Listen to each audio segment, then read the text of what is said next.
Harvey 911, what is your emergency? My dad shot me because I'm dying. What's going on, ma'am? I'm dying, that's what's up. Hello mysterious family, welcome and welcome back to Mysterious Mariam. I am Mariam Ahsan. Before getting into today's video, let me give a fair disclaimer that this video includes a parent harming and abusing their children. And this video is for educational purposes and all the information taken is present online. Let's get started.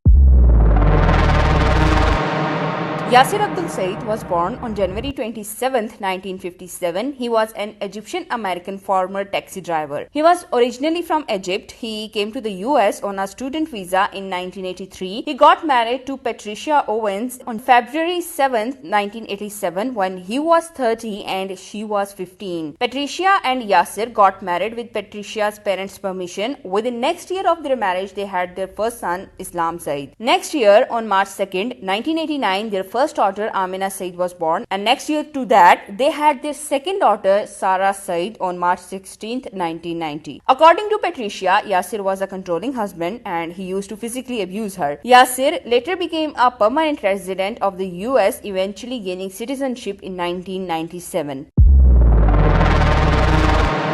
Talking about the kind of father Yasir was, he was obsessed with both of his daughters, Amina and Sarah, and was abusive. In 1998, when the girls were younger, maybe around 8, 9 or 10 years old, the girls visited their grandmother and they were afraid to come back home. They shared to their grandmother that their father inappropriately touched them and allegedly sexually assaulted Amina. Their grandmother immediately called Patricia and explained the situation. Patricia took the girls to the hospital for a medical examination and called CPS, Child Protective Services, and an official case was filed against Yasir Said. Investigation started and a complete report was established, but before any official confrontation to Yasir was made, this complaint was taken back, most probably by Patricia, stating the girls were young and were manipulated against their father. So girls moved back to their home with their father. Yasir used to follow girls around everywhere with a camera in his hand, even secretly recording them at home when they were playing in the garden, in the street, at their jobs. She can see us from inside, right? Oh. She smiled to the customer. Bubba, she has to. Part of her job. She's in trouble. And even when they were sleeping. Don't even think about it. Sarah sleep with her pants. Nice legs. I got this. Take this blanket from this one in the back. No! Go. No! Get away! Take. No! Get out! Very nice. I'm erasing this tape. No, you can't. Yes, I will. Are you drunk? This is illegal. Do I videotape you and you're sleeping? Hey, Yaser. Yasir would often spy on his daughters by video or audio taping them without their knowledge. And this is how he used to compliment them. Wow, look at these eyes. If I put my eye on you. I'm gonna get sick now. Okay, turn it off, Dad. He also owned a gun. Amina was afraid of using public phone. She said that her father gets in everywhere and he knew everything. When she was 16, Yasir took Amina to Egypt, allegedly to arrange a marriage for her to a much older friend of his. Amina heard him discussing with his brother how he would prefer a higher bid to marry Amina off, but Amina rejected the marriage and they came back to the US. On December 21st, 2007, in an email, Amina Said told the teacher that she and her sister planned to run away. She said they didn't want to live by the culture of their father and nor did they want arranged marriages as he planned. Her father, she said, had made their lives a nightmare. He will, without any drama, no doubt kill us. Amina began dating a boy named Joseph Moreno, whom she met while taking Taekwondo classes when Yasir was out of the country. She felt anxious about meeting Moreno, imagining that Yasir would be watching her with his binoculars like he always did. Amina told Joseph not to call or text her if she sent a code word to him because she was afraid that her father would go through her phone. She even had a separate phone hidden from her father to secretly talk to Joseph. Eventually, Yasir found out a love note that she was writing to Joseph. Amina tried to make an excuse and told him that these notes were to an imaginary boyfriend. Obviously, Yasir didn't trust her. He searched her room in order to uncover Amina's relationship. Yasir immediately moved his whole family 20 miles away to a new house in Louisville, Texas, prompting Amina to make plans to run away with her boyfriend, get married in Las Vegas, and start a new life. That's when Amina started talking to Ruth Trotter, Joseph's mother, and explained her the whole situation and the abuse she went through all her life. She also wrote in the emails that her father intended to kill her and that Yaser had even beaten her to ask her boyfriend's name and the address. Amina, fearing Joseph's safety, didn't speak a word. Frustrated, he put a gun on her head and threatened her for her life to tell him her boyfriend's address.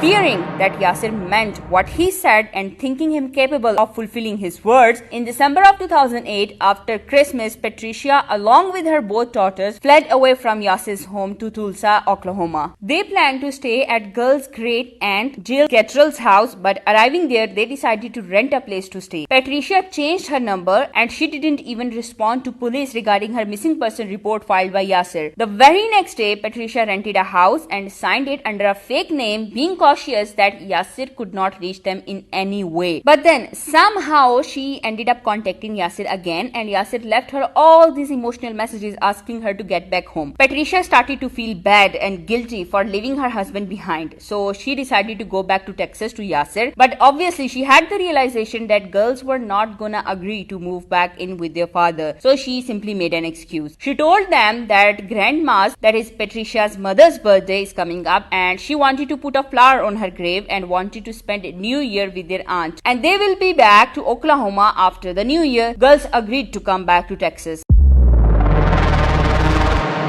On December 31st, 2008, somewhere on the way, Patricia told them that she is actually going back to their father. Sarah didn't resist much to her decision, but Amina's decision to never going back to her father was final. So she refused to go back and stayed at one of her friend's house. All day next day of January 1st, Patricia kept on calling Amina to convince her to come back home. She kept on insisting and pressuring Amina to be back and talk to her father, but she refused. Patricia drove to her friend's house and pounded on the door, starting an argument with Amina to try to convince her to return to her father. Amina still refused to go. Patricia insisted and stood unmoved in the doorway, saying that her father had forgiven her and would like the girls to return home. She finally, very unhappily, agreed. Amina came back home, met Yaser. Yaser told Patricia that he wanted to take girls to dinner alone and solve the problem. Yaser said took Amina and Sarah to his taxi cab, kissed them and told them that he was taking them out to eat. Patricia initially wanted to come along, but Yaser told her that he wanted to take the girls himself. He drove them both to Irving. At about 7:30 in the evening, Irving 911 received a frantic call. Irving 911, what is your emergency? Oh my God, What's going on, ma'am? I'm dying, that's what's up. Sarah took her last breath on the call. Without stating the address she got shot at, police frantically searched for the girls but couldn't find them. After the first call, a second 911 call came in from a man who spotted the girls slumped in the taxi in front of Omni Hotel in Irving. They were Amina and Sarah. Amina was shot twice and Sarah was shot 9 times, and even after getting shot so many times, she managed to call 911 and leave the only obvious evidence against their killer. Forensic evidence showed that girls were shot at a close range. Gun's muzzle touched Sarah's clothes. Yaser was nowhere near the killing scene. This explained only one thing, that he shot his daughters and fled the scene. His photos were immediately circulated in media and his face was made public. There were reports that he fled to Egypt or possibly to New York. Many raids were conducted, but all efforts went in vain. Yaser Said was nowhere to be found. People including Amina and Sarah's family started categorizing these murders as honor killing. Now, what is honor killing? Have a look at the Price of Honor Killing documentary maker Nina Nejat's explanation on it. Honor killings basically, if anyone does anything to disgrace the family, bring shame to the family, dishonor the family, then the only way to restore honor is it's kind of like life for a life. So you give your life in order to restore your family's honor. So, and it does happen, unfortunately, a lot in the Middle Eastern countries. However, it's not religious based. I think that's one misconception people make. They think it's an Islam thing, but there's nothing in the Quran that says that that's acceptable. It is based on tribal cultures that go back hundreds of years that has been carried on throughout. It does happen a lot in like small villages and rural areas, not so much in big cities. So, and it does happen all around the world. It's not just mainly in Muslim countries. I mean, there are even Christian families that practice honor killings.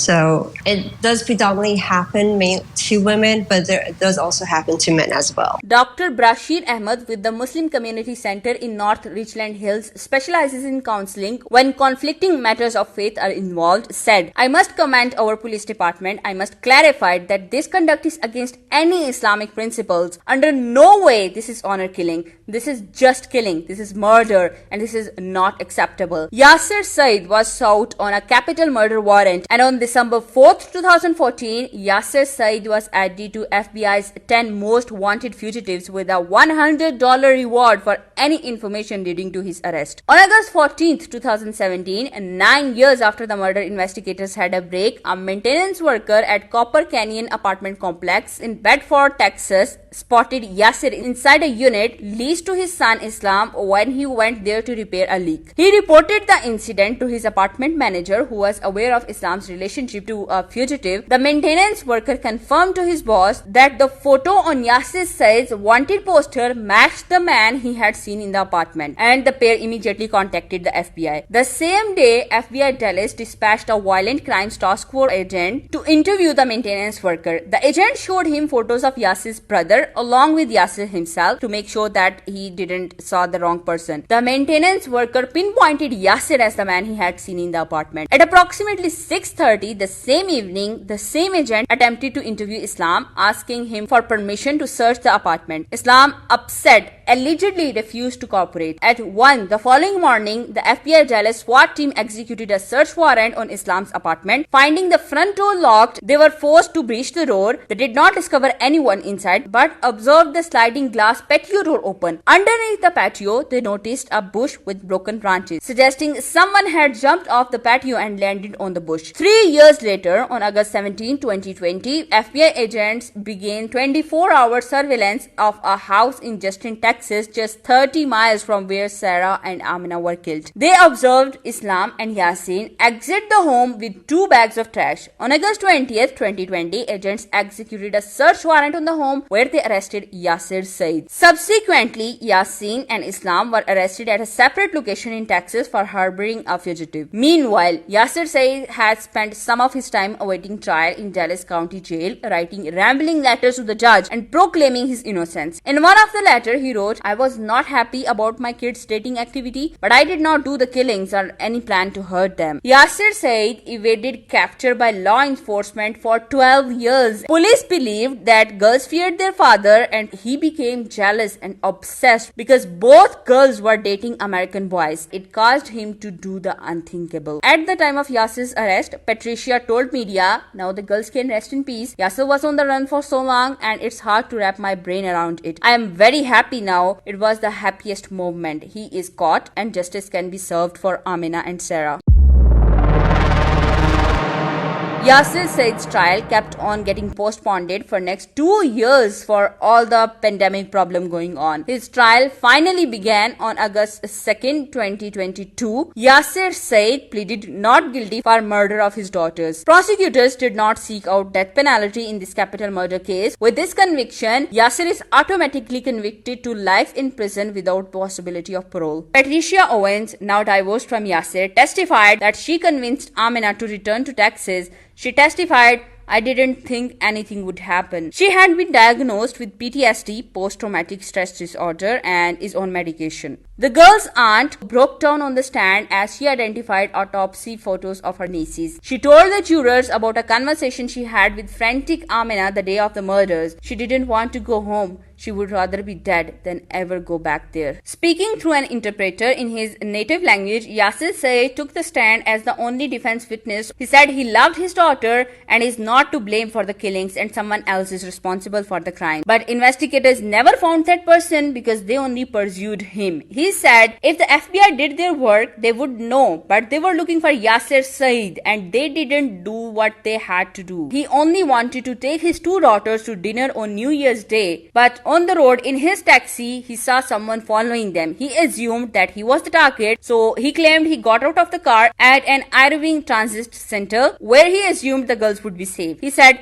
"I told them the car is yours. You do whatever you want since you know how to drive. Yasir added later he heard about an accident and learned that his girls had been murdered and he regrets leaving them alone and denied killing them. Okay. You just thought someone was following you to harm you and you just abandoned your daughters in the very car you were getting chased, and then you heard about the killing and you didn't appear at the scene even once, and then you went on a run for straight 12 years. What normal and loving father would do that? A prosecutor picked at Yasir's story and asked him why he was on run for 12 years if he was not guilty, despite seeing media reports that he was wanted. He said, because I believed behind this coverage there was a secret agenda and I feel the media was against me in a certain direction, that I would not get a fair trial. Talking about his daughter's love interest, he said, I was upset because in my culture it's something to get upset about. Girls' clothes were presented as evidence with visible bullet hole in them. Former Irving police officer Stephen Yaser testified he believed the girls were not shot at the location they were found. In the closing statements, Patricia spoke directly to Yasir in a victim impact statement. You deserve a lot more than what the judge gave you. You deserve to die. At this time, you are nothing. You are a prisoner and a murderer and the devil. After a 6-day trial, jury deliberated for 3 hours only and unanimously found Yasir Saeed guilty of killing his daughters. Brad Lawler said the conviction will be appealed. She pointed on the investigation loopholes left by the investigating officer Stephen Yaser, that he didn't pick up the fingerprint evidence from the scene. He did not check the surveillance video from the area and he didn't even do any DNA analysis at the crime scene, and he didn't listen to the 911 call during the investigation, even though his whole investigation and allegation was based on that call. Islam was sentenced to 10 years in prison. Yasir was found guilty of conspiracy and harboring a fugitive. He was sentenced to 12 years in federal prison. Well, honor killing or not, the thing I am sure about is that this is not how an honorable father acts. That's it, peeps. Do tell me in the comments about what's your take on this case. Definitely drops a thumbs up if you liked the video and don't forget to subscribe for future videos, and I will see you next week. Bye.